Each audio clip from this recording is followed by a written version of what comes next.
Hello, Internet. Welcome to That's Fine Show on Tuesday. I'm your host, Tim GK. Returned from moving and conventioning within a week of each other. Joined as always by Jose Fuentes, Hello, everybody. Ron Fortier, Howdy. Brent Larson, It's not true. I'm only here sometimes. and David Rios. I'm never here. Yes. And tonight we'll be talking about our dream comics property, which would be if we as creators were had the best agents and were told, okay, you get this IP, go to town with it, what that would be for us, what our plans would be, and if that is perhaps even now different stages of your career, if that becomes more so your dream IP is your own intellectual property, or if it shifts and changes, or wherein your mindset is at what stages of your career, as you are in all different stages of our career. And Jose had asked me before we went live about KomoriCon, because I was at that over this last weekend. Which, if you're over there and said hi to me, I appreciate it. If you grab a photo, I should be posting those soon if you didn't grab your own. But yeah, it was a great time. I got to work with a bunch of really cool talents in my role as the press liaison negotiator person. I helped connect the guests and the press outlets that are interviewing them and conduct the interviews. Sometimes I'm filming, sometimes what have you. But for the old heads in the room, I got to work with Shin Kurokawa, the guy responsible for bringing anime to the West, pretty much, as well as guys like Adam Crossland, Joel Harris. Is really fun time. Anyway, I would not recommend working convention the week you're moving. But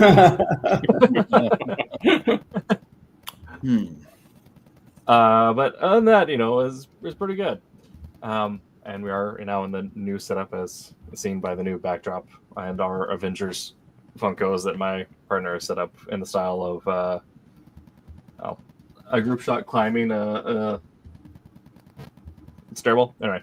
Nice. Yes. But other than that, I've been gone for a couple weeks. How have you guys been doing? How has the show been going? To recap for myself as well as any new listeners, what have the last couple of weeks been? You're supposed to be running the show while you were gone? Well, Oh. No. I thought you just said, well, see you in a couple of weeks. Right? So- That's how it is for all of us. No, I think it went pretty well. No hiccups, no glitches from my end. But I thought we. Well, one slight glitch last so- week. See what happened? Yeah. Was, I think was it last week? Was it last week, Dave? Yeah, I think so. So we did the stream. We're great stream, great conversation with everybody, and Yeah. and then we ended the stream. I clicked the button to end the stream. When I clicked the button, I'm like, okay, click the button, click, confirm, done, right? And me and Dave, I threw my hat off. Me and Dave started talking, and not talking smack, but you know how me and Dave are. We talk about Transformers all the time. You know what I mean? Yeah. Stuff like that. And then probably about 20 minutes in or so, pops in and goes, "Hey guys, you guys know you're still live?" We're like, "Oh, no." Uh-huh. Oh, we just We'll have to go through real quick. and reinitiate because evidently something must have happened. It didn't completely confirm, I guess, or something. But Yeah, you have to press all buttons like twice. yeah, The outro went everything. Yeah. And then it was just coming right back to us after the outro. Right. So we just, luckily we had some creative editing from, Yeah. Mr. Pop that he was able to cut that stuff That's out. right. Pops is pretty Did great some for that. magic man. we appreciate Pops for coming in, letting us know and whatnot, because we probably would have just kept on talking for like another hour. Yeah. Now Pops That's is where going the to. show really began, where Jose's like, I actually don't even like comics at all. I don't know. Right? Exactly. Yeah. Now Pops is going to farm that for trailer content on the Roku channel. But I do want to grab something because I do have a little bit of housekeeping actually. Okay. For the record, everyone, I've seen Tim in person. Still trying to get him to body slam someone through a table. Well, we're all getting younger, so I'm sure it'll happen one day. That's right. That's right, Pops. Silverline behind the scenes. We're all talking about fun kid stuff. Yes. Well, as we do more than just riff about comics, sometimes we make them too. And when we do, they do get delivered. Yay. Look at that. Hey. All We right. got Payless number 3. Achilles has landed. Hey, I know that cover. Yeah. You know, I still haven't seen that in person. Dude. Very, very impressive. Yes. So, well job, Brent and everyone else who worked on these, and thanks for giving me some rating for tonight. Oh. Let me know what you think. Absolutely. And of course, I made sure to get them bagged and boarded as soon as they came in. Of course. But anyway, yes. Yes.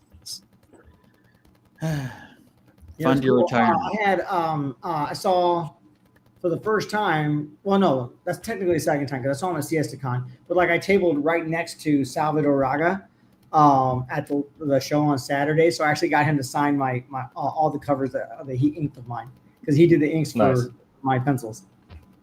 So yeah. I was like, That's and the next time we table next to each other, you bring your books, dude. I'll sign my name on them. So I always think it's cool to get everybody's, as many people's signature as I can on, covers. I just think that's a fun incentive for, anybody that's buying, books off my table, books that I've worked on. If I've got other people's signatures on there as well, especially the creative teams and stuff. Right. Like that's awesome to me. One of these days I'm gonna get Wes to sign Obsoletes. One of the things that I like doing is signing other people's books that I have no relation to.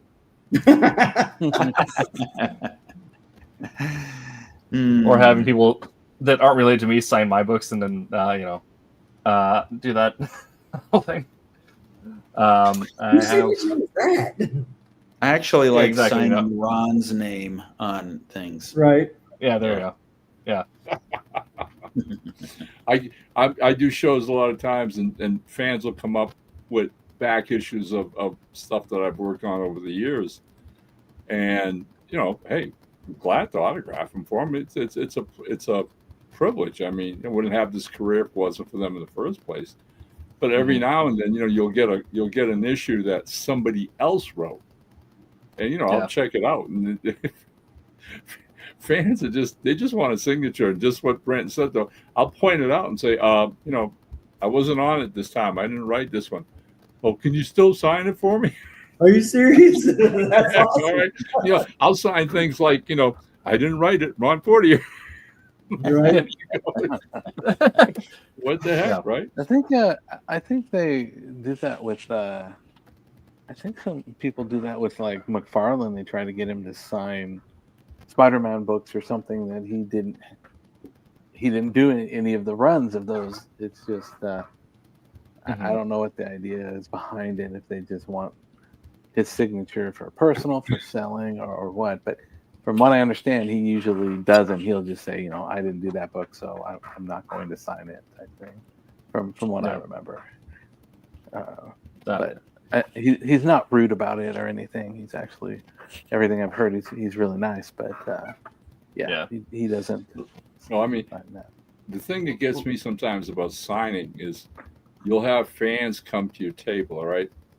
And, hey, 2 or 3 copies of this or that, no problem, right? Glad to sign it. But every now and then you find a dedicated fan. I mean, a comic collector big time, right?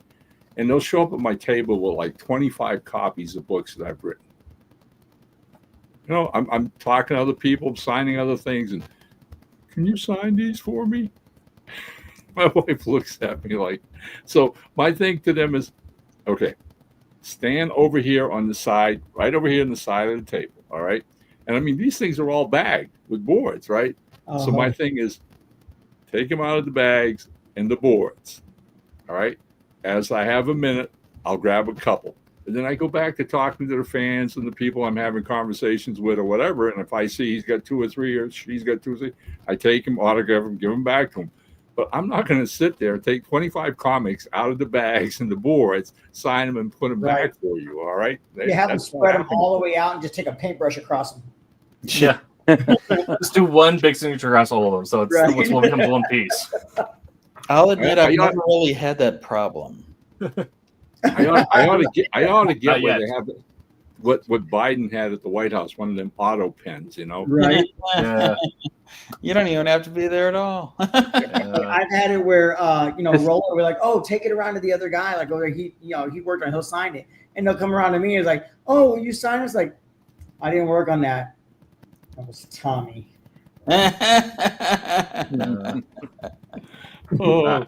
No, I'm a subscriber of the Nathan Fillion. Just tell me what name you want me to sign it as. I'll sign it as that person as me.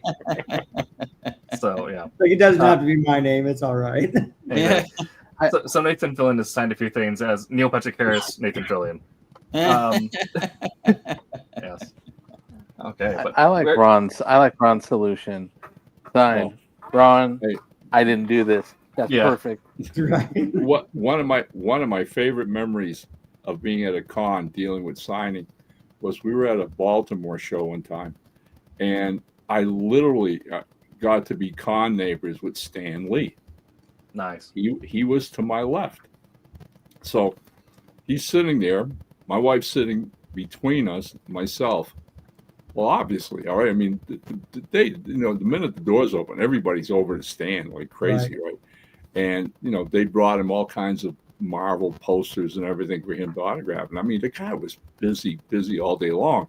I mean, if I had 1 or 2 people or 5 or 6 or whatever during the course of the day, I'm a happy camper. I'm having fun, right? It's just getting to say hi to this guy, shake his hand for the first time. I mean, I was a fanboy all over again.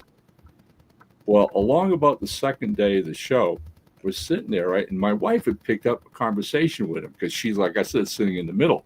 So when there was a pause, Valerie's talking to him, right? Well, I'm talking to fans or whatever, and I don't know what they're talking about. She tells me later at night at dinner, she goes, Stan asked me to autograph posters for him.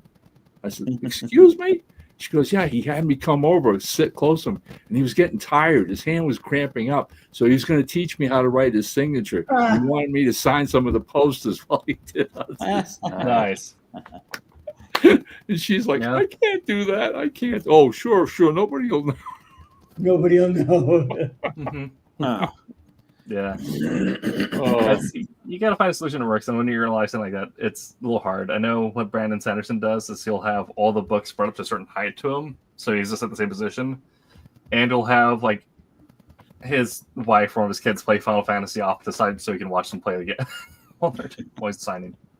But anyway, we're talking about our Dream Comics properties. And some of these properties that we want to work on may have been worked on or created by Stan Lee or any other talents or someone that I may have signed as.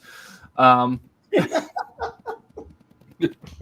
have signed a thing as Corey Barlog, so yeah. I'll kind of run the conversation a couple different parts because part of why we create comics in the first place is we have virtually read or seen comics that got us excited. So we'll get our initial conversation of what our dream properties are, what we like about them, what drew us to them, what we think is cool. And then the second part of the conversation will be what our ideas for storytelling be, what things we'd want to change, what our writers or caveats for editorial might be. Anything like that. So I'll open up the floor first, and I'll pass off to Jose to get us started. What is your dream property in comics or media in general? If you were to adapt a thing from a movie or game that is also on the table. 2. I think that there are 2 off the top of my head, right? One is, and it's already being done. I'm really kind of excited to see it, but I would have loved to like work on it first, right? Is Thundar the Barbarian. Right. I think it was a Dynamite's got it going on right now. It's in in the works, and it looks pretty cool. Some of the covers I've seen were pretty awesome. But and two, I would love to do more because they had Gerard Way wrote the Fabulous Life of the Killjoys, right, from the Danger Days album. I didn't realize it was a comic book before I went to go see him in concert. Like after all the time of listening to my MCR for like ever, I didn't realize that they had a comic book out for that, right? So anyway, I would love to just continue on or do a kind of a prequel to the Killjoys, you know what I mean? And just like tell some escapades of them, just because if you ever watch the videos or even read the comics, they die, right? The original Killjoys die, and there's a whole new generation of Killjoys coming up. And that's just the name of the group of like rebels against the BLI system, like corporation. And yeah, man, I would love to just do a story of like the Killjoys, like I said, a prequel, just some of their like escapades and adventures and stuff like that, just being all rebellious and stuff. I think that would be a blast. But on top of that, like I said, Thundar the Barbarian, probably one of my first favorite cartoons in the whole wide world. You know what I mean? It probably was like, I think it's probably the first post-apocalyptic anything I ever fell in love with. You know what I mean? And I love post-apocalyptic almost everything. Even B movies, it didn't even matter. Just if it's garbage, I'll watch it just because it's post-apocalyptic. Yeah, I'm in. So, and I would love just to do a story of Thundar and Ariel and Ukla the Mock, just running through the wastelands of the future and stuff like that. That would be awesome. Like I said, I wouldn't even have to write it. I just would love to like be a part of it. You know what I mean? To work on it. Yeah. And I think it's also part of the joy. And I think, well, there are some properties as well that when you're a creative person, when something means that much to you or you've had an experience to it, you're like, I don't even want to leave a mark on it. And I just want to say that my name is attached to it at some point. I think that's just neat. Right. Yeah. Brent, how about you? What would be your dream property? I love Captain America. I have this really sweet Captain America statue that I just love. It's probably the most expensive thing in my house. But the reason why I love Captain America is, he's the hero that, he doesn't have a lot of great powers, but when he walks into the room, the super villains tremble. I dig that about him. But something that I also love about him that I don't really see a lot reflected in the stories about him is just the constant sense that he should feel that he is in a world that he can't understand. And I find that really compelling and also really, in a way, relatable. And I would love to write a story that really reflects that. Because what's funny is, even in the villains gallery that he has is largely old Nazis who nobody should like. And what would it be like for them? And in a weird way, almost like a commonality that they have, and that they represent a world that people now look at as antiquity. And yet, how do you manage to stay relevant in your own eyes while that's happening? I'm wondering if I'm feeling that way as I just feel like I'm getting older, and my job, I'm seeing the youngsters starting to move up in the world, which means I have to kind of start to move out. And I feel like I could probably tell a story that captured that in a way that that was grounded. But that's the funny thing. I love comic book stories that get into the heads of heroes, and to the point where I don't even know if I need that much action in the story. I really just want to get to know them. Why would they do something as crazy as put on a costume and fight crime? It doesn't make any sense, and yet they do it anyway. The fact that they're fictional means little to me. I really just want to understand them. So I think I would love to do a story like that with Captain America. We're gonna get Brent writing a story of the sad, lonely days of Red Skull, where it's just his day-to-day mundane. Yeah. There's nobody to call to go hang out, so he's got to sit there and watch old episodes of Hogan's Heroes. Yeah. It's like no one understands my point of view. Yeah. Like emo Red Skull. Evil Red Skull.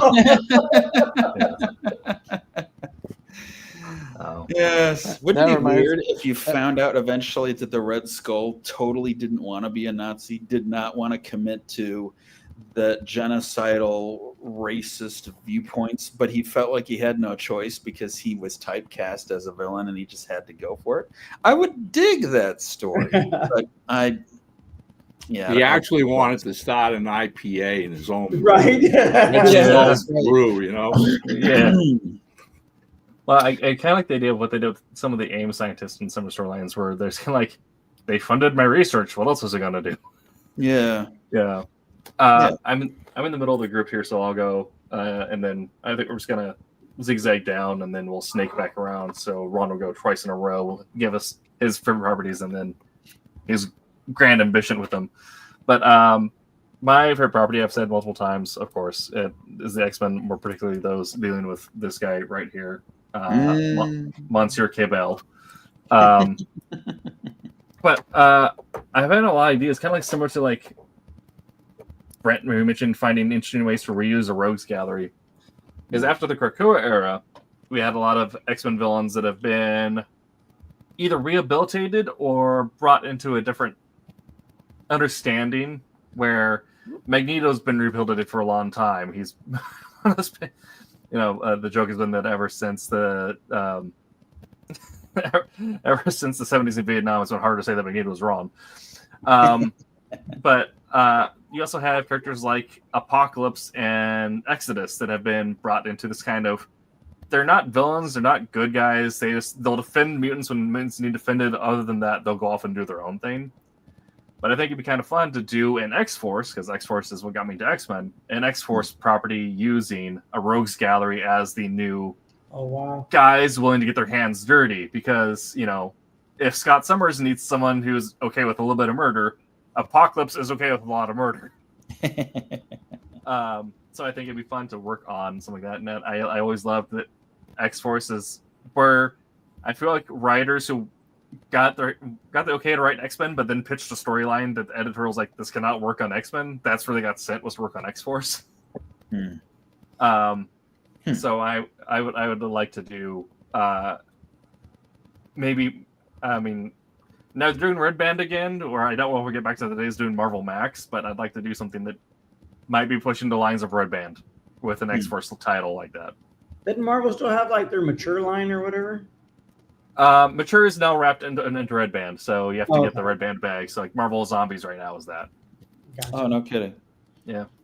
Dude, that would be dope actually. Like a X-Force team where you don't have Deadpool, you don't have Wolverine, you know what I mean? You have just the off the wall, like they have absolutely no problem with genocide as long as it gets them to the goal, right? That would be an interesting dynamic.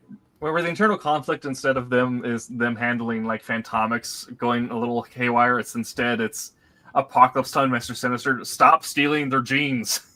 Right. All right. David, what would be your favorite property?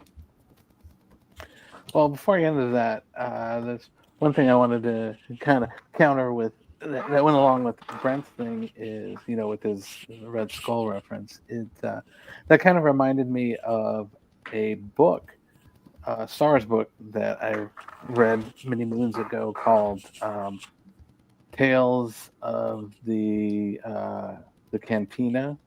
I forget the exact title, but They had a lot of tales of where they introduced a lot of different, sideline stories related to the event. So this Tales of the Cantina was basically started out with everybody that was in the cantina when Luke and them came in. It gave them a backstory on who they were and how they got there. Mm-hmm. So, kind of like you look at, they kind of made fun of it with Robot Chicken with Oh yeah, I was just about to Walrus say- Man and how he Yeah. came in. But it's like the twin girls. It had stories on that. So, thinking of when Brent was talking about, hey, here's this Red Skull story. Yes, there it is, Mos Eisley Cantina, and. It brought up, and Timothy Zahn did one of the characters, which kind of sucked me into it. But I could just see that Red Skull.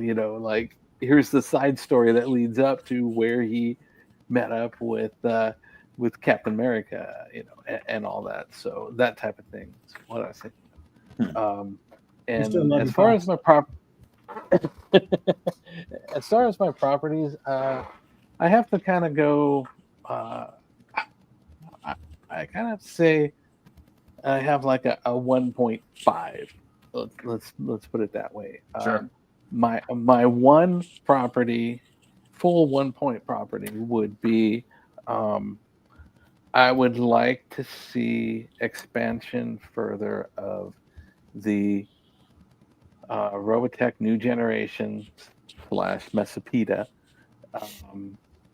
the motorcycle series, because I found them so interesting, and that whole that rebel attack group of small people, interactions and everything. I think I felt like, okay, the war ended, and Scott Bernard flew off to go try and find Rick Hunter, but most of the Robotech series that was designed for the U.S. was all mostly around the Macross, the Rick Hunter, Lisa Hayes thing.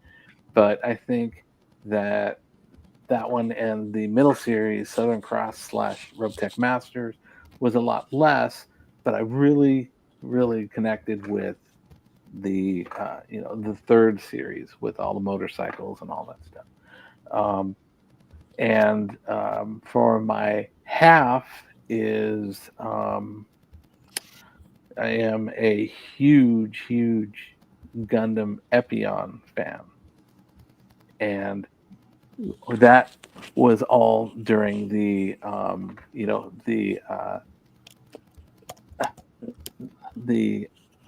Endless Waltz is the movie, but Yeah. the Wing Gundam series, and when it came to the end of the series, Epion being the main, the end robot that's fighting the good robot.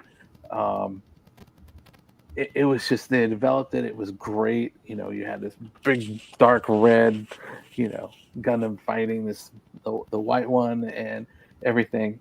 And then they came out with the movie, the OW or OVA, the Endless Waltz, and it was gone. They stripped the parts and they brought back the is it Trigon, the Spartan looking one. I'm blanking on the name right now. So a lot of the things that he had. Tall geese. I'm sorry. I'm trying to remember if that was the tall geese or not. It was a tall geese. Yeah. That is. So, I felt like that kind of just dropped off. So what I would like to see is something that, from my point one, something that kind of brings back that, because that character, that armor had kind of a mythos about it, and what kind of pilot, maybe some rogue pilot that we don't know, picks up and continues with that. So I don't know. I'm very heavily, heavily involved in that particular mech from this series. So I kind of felt cheated that, Endless Waltz came out and then all Tall Geese had been destroyed, and that pilot took over Epion, Yeah. and then that Epion just disappeared. Just left me hanging. Yeah. Hmm. So, Okay. And Ron, so you get the full run of Gambit of Time here. What is your dream property? And then also you get to dive straight into what kind of your grand plans or machinations would be for that. Okay. Yeah, when I saw what the theme was for tonight's show, it sat me back for a minute because there've been so many great characters that I've read over the years, collected, and was really fond of. But you get asked that question a lot of times. Like, if there was any property you could get your hands on, what would you like it to be?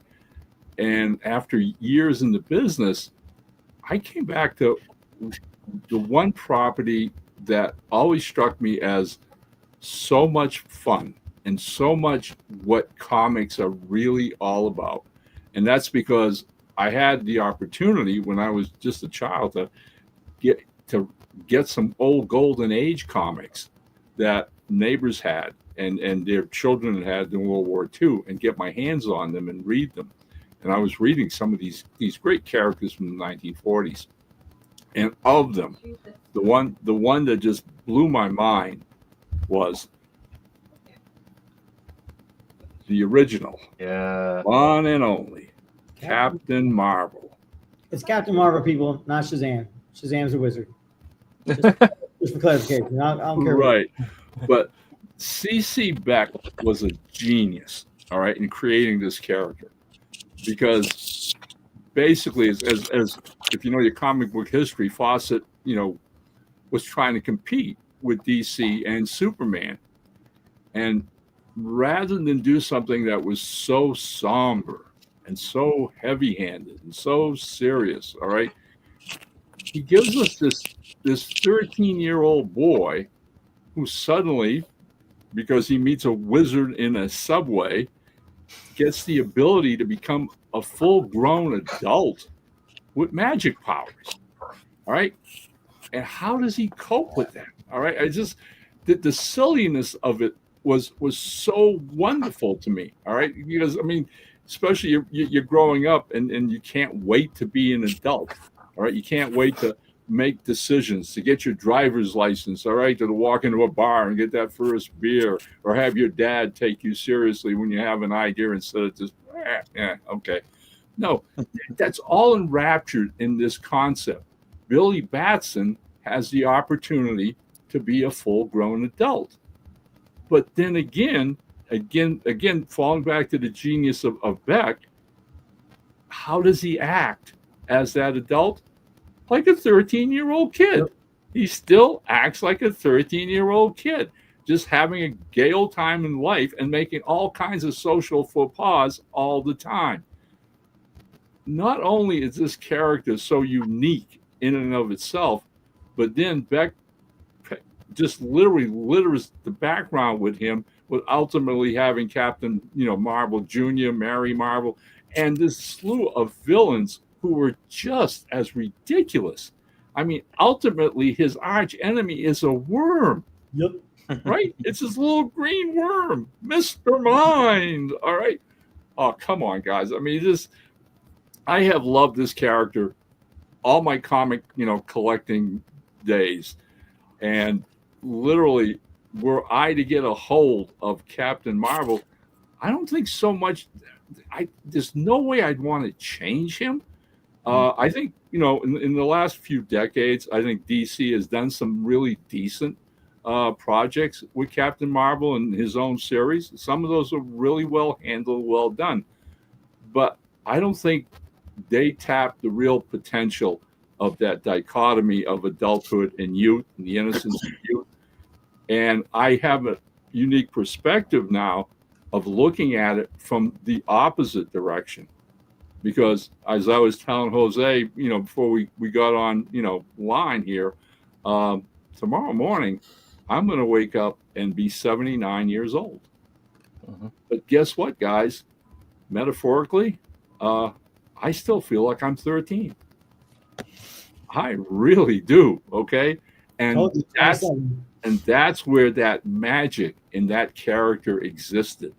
So that's what I would explore like crazy. I wouldn't so much change him as have, write stories where that concept of what is aging all about? How do we handle it in various facets in our lifetimes, all right?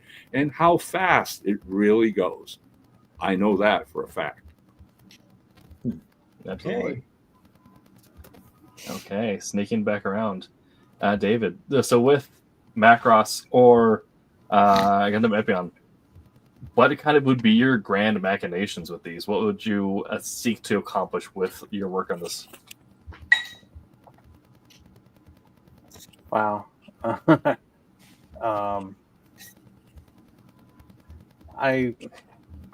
It's hard to say. I'm a very visual person.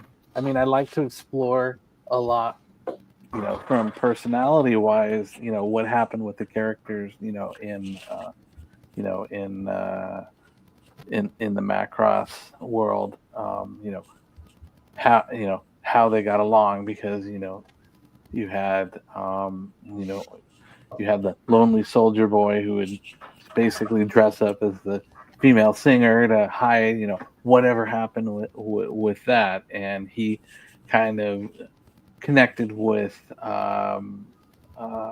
Melanie Malay, her name started with an M, but what she had lost her memory and all that, so what was everything that involved with with that, and it's just I like to see that aspect, but I've also, from a visual standpoint, is I would like to bring it into a little more of the current age and see a lot of really cool, that new top of the edge, sharp anime type fighting, and graphics and things. I just like to see that shine and sparkle on top of it. See where it could go. So those would be some of the things that kind of a direction I would like to go on that, because you have a lot of character and stuff from the age that it came from, but then when for me, when I see a lot of the new Gundam, a lot of new Gundam stuff, it's like you're watching things zig and zag, and they're here, they're busting through, and you just see all of the all of the debris, and things, and the amount of details that they put in, that I'd like to kind of see that kind of updated and see how, from a visual standpoint, how that goes. And then obviously, you need to have interesting characters to go with that. So yeah, Absolutely. that's kind of the coming up this from perspective, being a colorist, as part of your touching on these, what one of your things you think you'd like to do would be maybe revisiting some of these properties that originally were in manga, right? So they're black and white. Maybe seeing them get touched up with what would be the equivalent of gold standard coloring, or maybe taking a more Western approach on some of the visuals, or would you want to keep it all rooted in that manga tradition? I'd like to maintain to some degree the manga tradition, but I would like to see a lot of like saturated cell coloring, panels and stuff like that. I think there's a lot of room to play around and merge the two together. Mm-hmm. Well, I guess I'll pop in here, and kind of to Ron's point, a lot of things I think that makes comics stick with us so much, especially ones that are long lasting, or the ones that give us that little bit of hope or a little bit of joy that make us feel giddy again when we're reading it, or ones that let's make us really fall in love with it. I kind of hit on a similar aspect. I already hinted that I want would potentially look at this X-Force title to be Red Band. I want to get that same feeling of, depending on how present your parents were and also how attentive your Blockbuster staffing were, most people have that memory of, being 14, 15, 16, finding your first R-rated movie and trying to convince your mom to rent it for you. It's not that bad. It's not that bad. Yeah, that never worked. Yeah, The one time I tried, it didn't work. Good for my dad. Dad, listen, they blow each other up in here. Like, this is great. Yeah, okay, let's watch it. Yeah. Or, perhaps maybe just left the TV unattended and you sneak up behind them and end up watching, Aliens or Friday the 13th. Blazing Saddles. Yeah. No. Akira is a children's movie. Yes, exactly. It's animated. Yeah, so I'd want to have the title kind of hit that same impact of being like, this is your entry point from being a younger reader, reading X-Men proper, jumping into maybe some grittier material, but still adding that cool action hero aspects of, well, of course they're going to succeed. They're the good guys.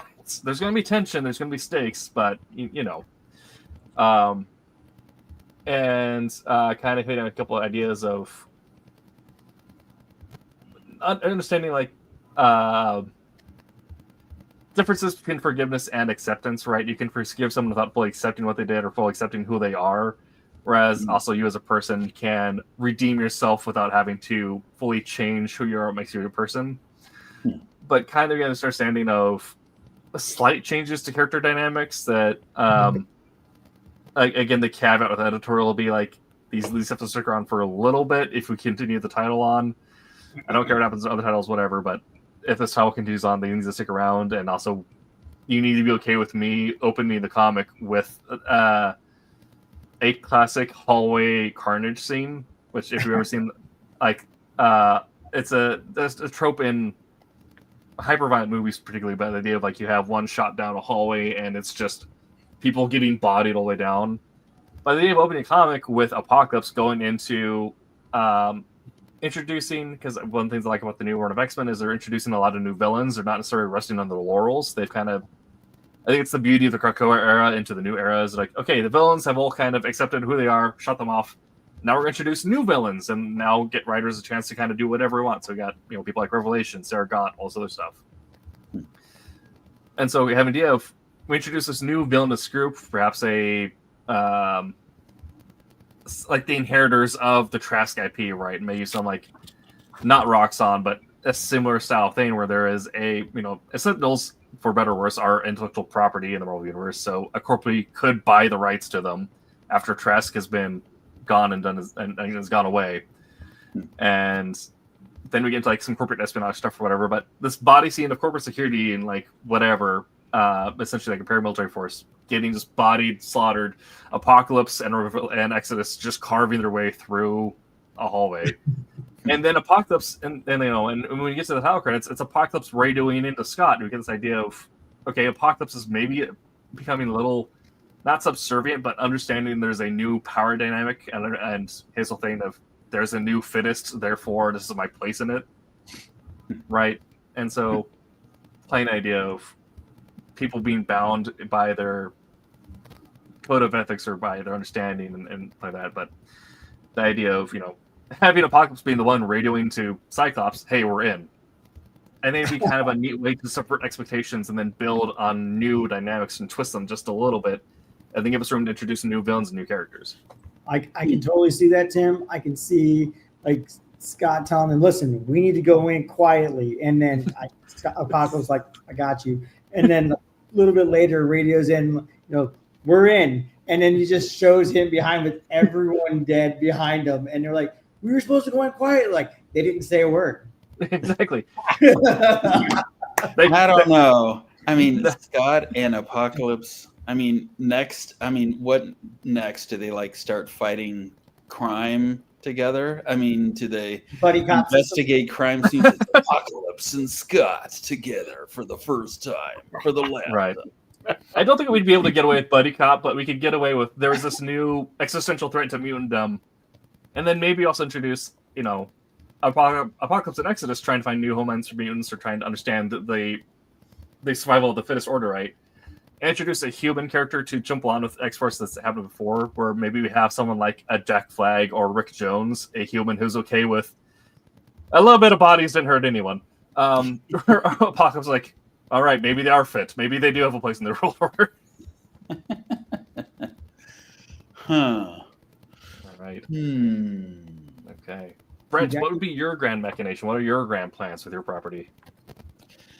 You know, you mean with the one I like, Captain America? Yes. Yeah. Oh man.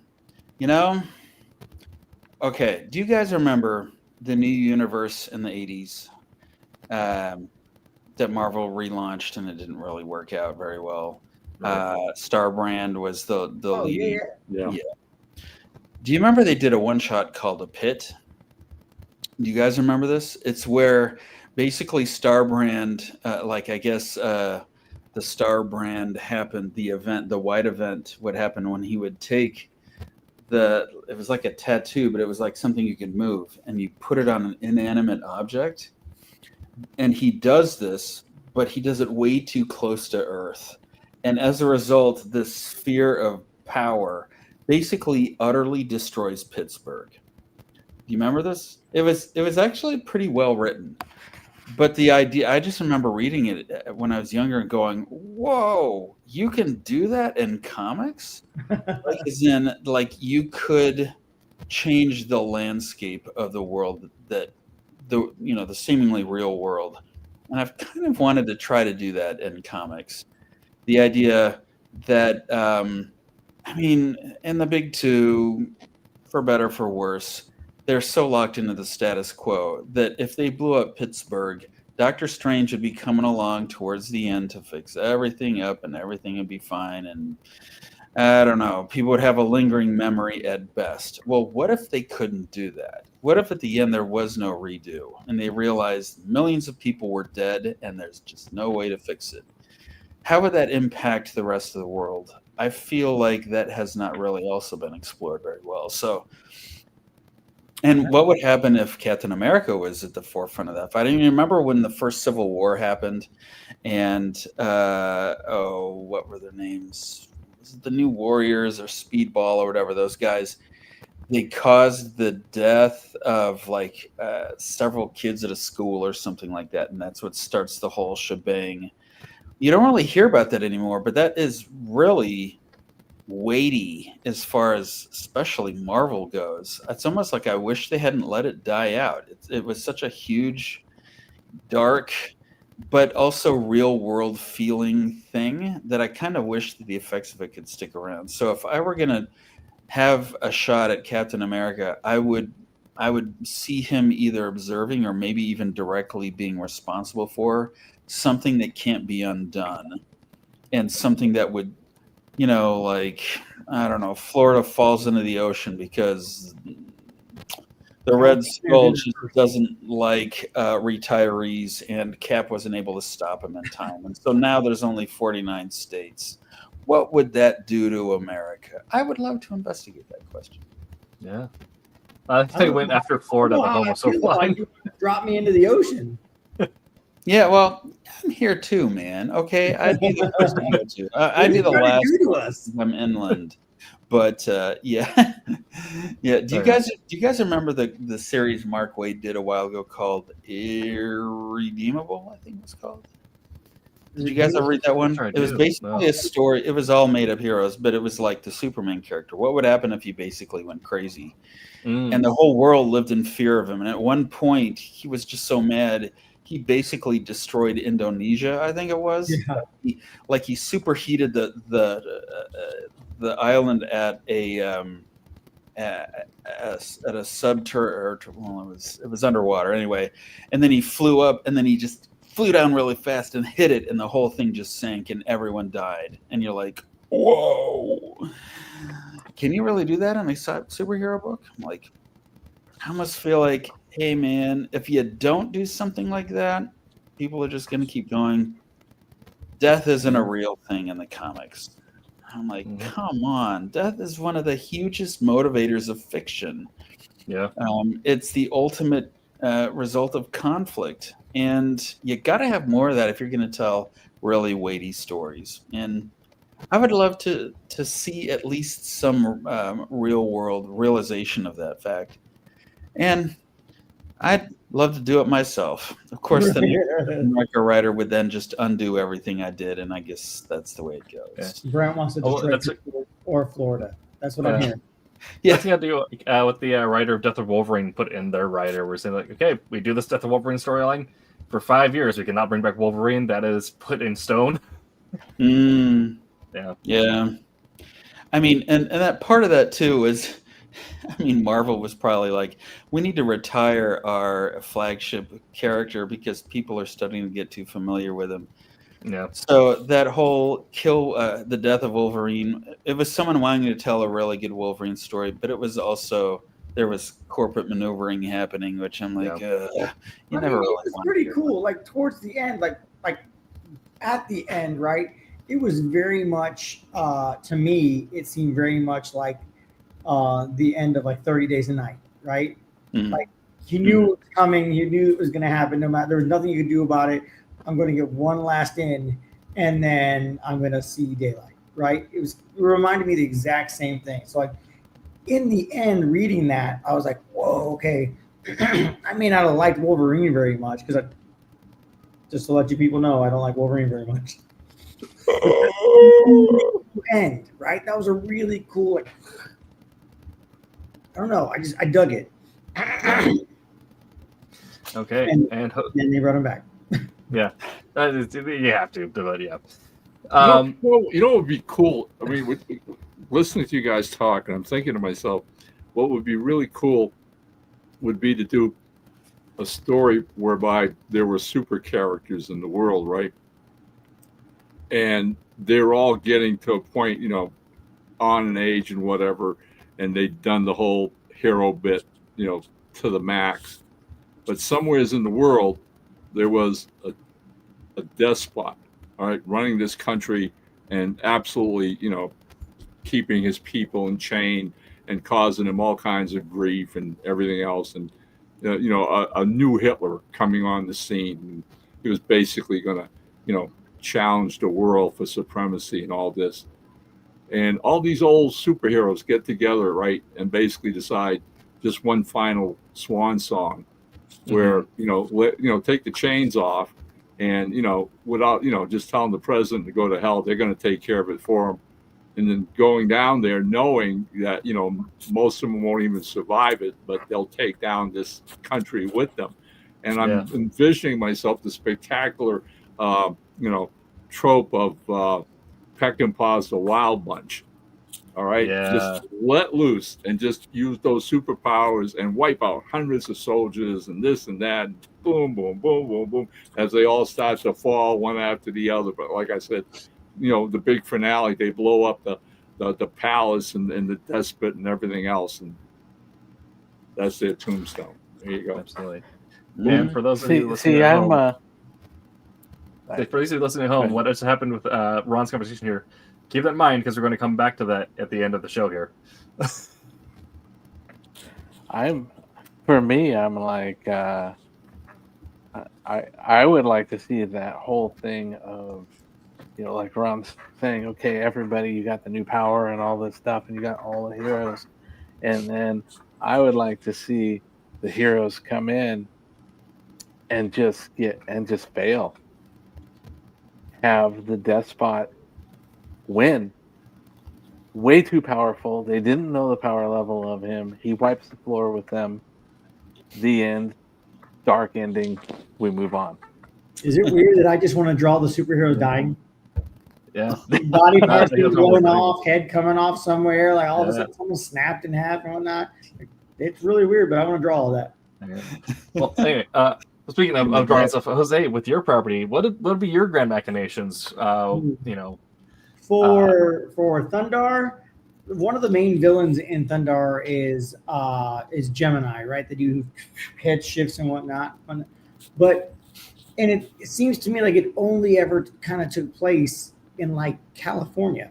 You know what I mean? Like it was the Golden Gate Bridge and a couple things here, and I think they ended up going to DC as well. But like, I want to see and go other places. Like, there's got to be other somewhere across our apocalyptic world. There are other warlords, you know what I mean, taking control of their area. And I want to focus on like new warlords, new huge villains and whatnot. And I want to draw Ukla the Mock just smashing everybody, like throwing chairs, throwing cars, throwing people at people, just yeeting people into people. So like for that, and then for Killjoys, I really want to just build on the story, the dynamic of the group, just their friendship, why their bond was that of legend. You know what I mean? That the newer Killjoys, the leader of the newer Killjoys,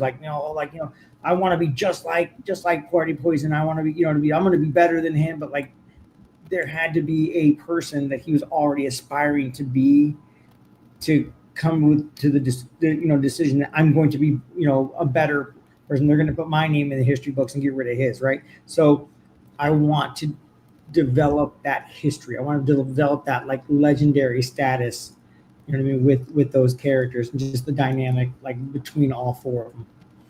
Yeah. So we're coming up our time here, but I want to kind of mention this here. Ron probably put this together, being a storytelling teacher, but also he already acted on. But part of this conversation is that it is a writing experiment, or it's a writing thought experiment. He also works with the visual arts as well, and that one of the things that when you're wanting to get started in writing or even in art, like the basic experience is, okay, well, look at stuff every day, read stuff every day.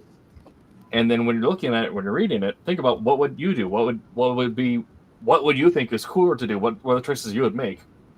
And that's what this conversation is.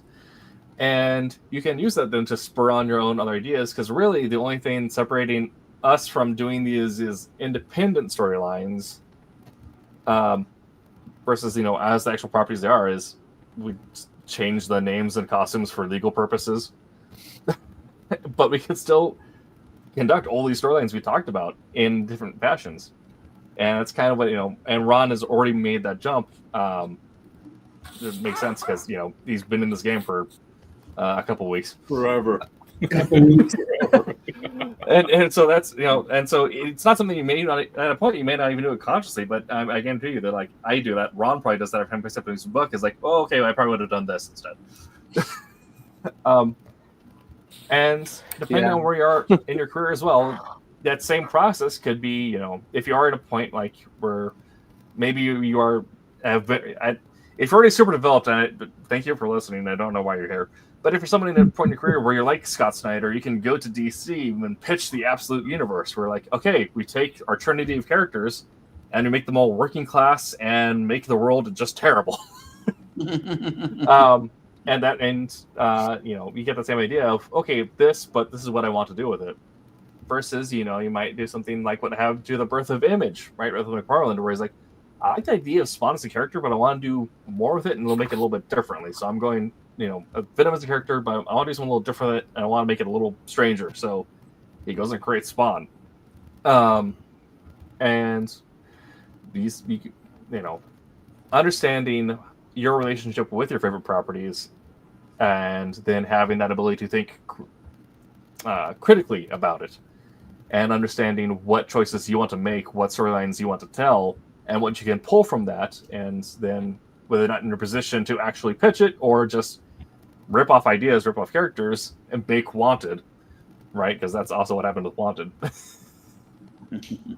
and that's kind of me.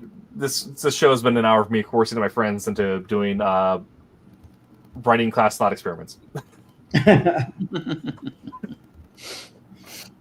How dare you try and make me a writer? Sorry, man. There's no going back. Yeah.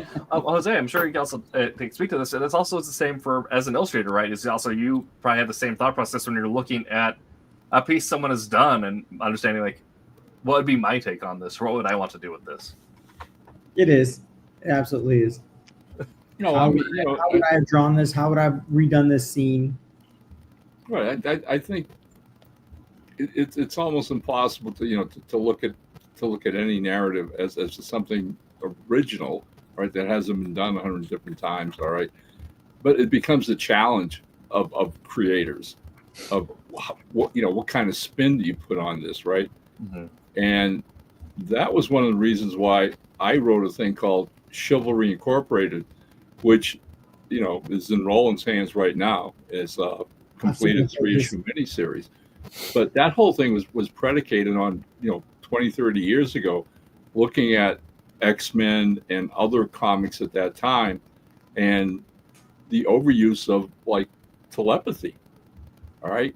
And I mean, I was chomping at the bits to get my own creative hands on that and say, so what would I do with a character who was telepathic? And what would be different about my character as opposed to what they're doing with, Professor X or, all these other characters? It's one of those superpowers that's, multi-listed when, kids have discussions. What superpower would you like to have? All right. So I guess, I hope one of the takeaways from this discussion for especially young creators listening to us is, hey, go do it. All right, take the challenge. Take a superpower that's been used 100 times by 100 different writers over the years, and you tackle it and show us something different. Show us, something that we haven't thought about yet. All right, Mm-hmm. and don't tell me that's not possible, because I won't believe it. There's ideas get born every day. We're seeing a whole slew of young writers and artists coming up through the ranks of independence these days that to me are as good as anything I've seen in the last 50 years. I mean, look, Absolutely. they've already done it. Guaranteed. Everyone has already done it. We've all gotten the, from, I want to say my day, the Secret Wars Marvel action figures, the DC superheroes, the Marvel, universe action figures. And we played with them and rearranged them and like diorama them to do, like these battles that, not necessarily, reenacting what you saw in the movie, but your own scene of this and that. You've already done it. You just need to put it on paper. You need to put it, write it down. You just need to draw it out. You know what I mean? It's like I said, you've already done it. You just don't even realize it. Absolutely. I mean, how many comic book artists now, like working for Marvel, DC, Dark Horse Image, or going through Reddit and digital webbing, picking up jobs and working, creating, got their start from drawing Goku during class. Of course. Yeah. Huh. Oh, So it's all the same for her. Okay. Well, it has been, that's everyone's show on Tuesday. Do we have any closing thoughts from our panel before we end for the night? Make your comic. yeah, that's Make it all. happen. Just Yeah. go out there and make If you need comics, help, find somebody. please. Yeah. Where are you going to read them? Yeah. Yeah. I will say it is really funny how things like this start when you just see someone else's story and go, I would have done it differently. Yeah. And then you just kind of write down how you would do it differently and you change the names and suddenly you've Yep. got a pretty good story. That's it. Yeah. Yeah. Exactly. Okay. Well, we'll be back next week with our annual game of Vampire the Masquerade. So, Ron and Brent, if you are interested in playing Vampire the Masquerade, it's a tabletop role-playing game. We do it over the call. So if you're interested in joining that, I could either roll up a character for you or what have you. Or if you want to take the week off, that's up to you. But it is collaborative storytelling done through a very funny medium. On the fly. No. Yeah. It's a blast. I look forward to it every year. Huh. Wow. He does. He definitely. Okay. And then we'll be back with our regularly scheduled programming for the rest of the year until we take a week off for Thanksgiving, a week off for Christmas. But we hope you have enjoyed tonight's discussion. If you're listening to podcast services, make sure to leave a review, share it with your friends. If you're listening live and joining the discussion like Pops and Matthew Cricky did, we appreciate that. If you want to join the discussion in the future, head on over to YouTube or the Silverline Facebook. Subscribe there, get the go live notification, and you can join in the discussion every week. Either way, we appreciate you. And until next time, Make Make mine. Make mine Silverline. Hey everyone, this is Jose Marzan Jr., inker for Marvel and DC, and make mine Silverline.